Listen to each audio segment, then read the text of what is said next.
And welcome back, ladies and gentlemen, to COCCA'S Pizza here in Canfield. Special shout out to Steve COCCA for allowing us to hang out in his dojo here tonight. I am joined with the first player interview of the night. It is a senior, and from what I hear, she has some really good glove skills in the field. Hailey Freedy joins us. Hailey, first off, thanks for joining. And secondly, what has this season been like for you? We know it can be amazing when you're an underclassman and almost surreal, but for a senior, this is your legacy. This is how you get to go out. You're in the state semis.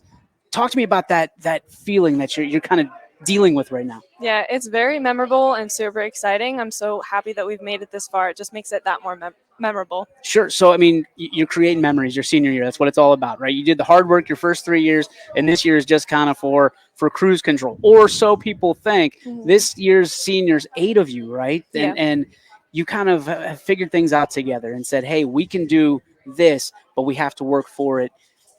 Was it a hard sell to the other 7? Because you are one of the spiritual leaders. Yeah. Obviously, you're one of the motivators. Was it a hard sell to the other 7 saying, hey, this is what we have to do? We've got to roll our sleeves up and get a little bit dirtier than the other team in order to accomplish our dream? Yeah, it definitely was. But, you just always have to stay focused and take it a game at a time. All right. So from your standpoint, I keep you're the miraculous catch out there. Talk to me. Go through that catch for me. That whole sequence, and if you can remember it, because sometimes it just happens and it just goes. What was it like for you? And that catch, was it almost a pinch me moment? Yes, it definitely was. So when I first saw it, I definitely ran the wrong way. Definitely. And then I realized at the last moment, I was like, oh gosh, like I got to turn, and the ball just was there, and it was a little bit farther, so I had to run a little bit more, but it was definitely God's help. You come down with that ball. I mean, what was it? Did you look and be like almost in disbelief, like I got it? I actually felt I could see it very well Yeah. once I turned around, but the whole crowd was definitely in disbelief. They're like, no way. That's incredible. And I know it was on Running Point. Anthony still talks about it every time your name pops up. You're no stranger to YSN. You've done this a time or two. So talk to me about, like, when people see you, not just at the game. It's different now because people can see you online. Have you had people reach out to you? Because I heard that catch got really good response on YSN and on social. So talk to me about that. Like, what is that like when you don't know people and they're saying, hey, nice play? Yeah, I know. That is really crazy. I went to my graduation, and a bunch of people, like students that I don't really talk to that much, came up to me and gave me a fist bump. They're like, great catch. And I was like, thanks. It's just different. All right. So you're the spiritual leader of this team. You lead this team in prayer every single game. Why is that so important to you? Or is it something that just kind of happened?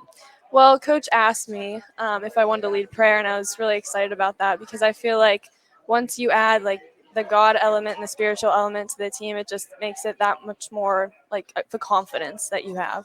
Does it help you be a leader? Because the way I understand, like from a lot of people we talk to, it gives them confidence, from that standpoint. What does it do when you have that faith and it helps you lead in no matter what situation you're in? I'm definitely more confident and not as nervous as I usually would be.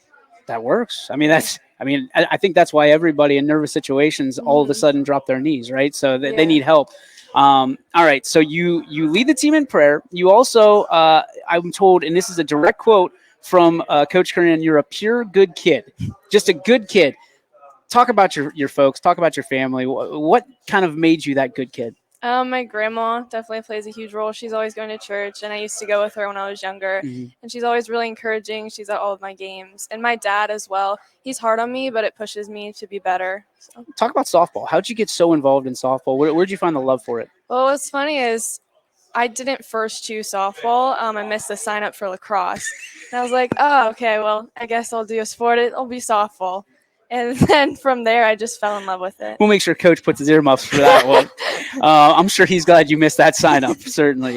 You're the tops in average. I mean, you talk about hitting is not easy, especially in softball. It looks easy on TV, but you make it look easy in person. What makes it so easy for you to get hits, or what makes it look so easy for you to get hits? Well, definitely this year I've been practicing a lot more, and that's just led to success at the plate.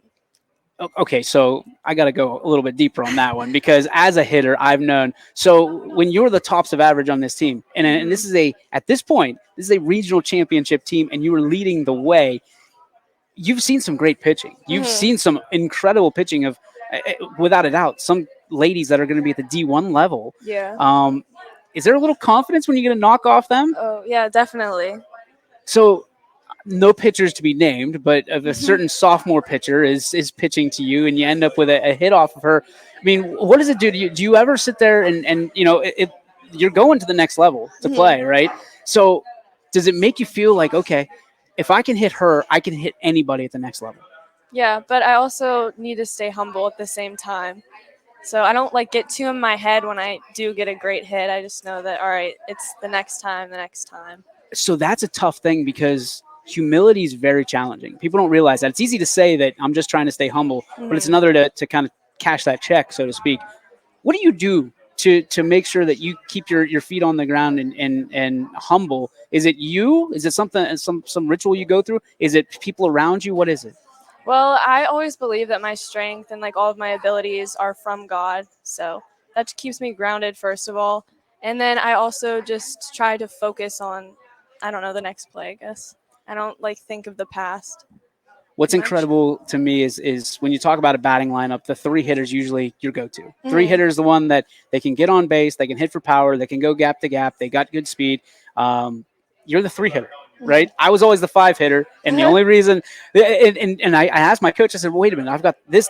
He goes, I said good speed. So to have that kind of like the complete package on a team that for everything, you kind of flew under the radar this entire year. Is there a chip on the shoulder of this team that you sit there and you go, hey, what about us? Or you just go, hey, doesn't matter what anybody else thinks, our hands are in the pile? Oh, yeah, no, definitely. I think you should always play with a chip on your shoulder and always with aggression. I love it. All right. Where do you get your character from? Character.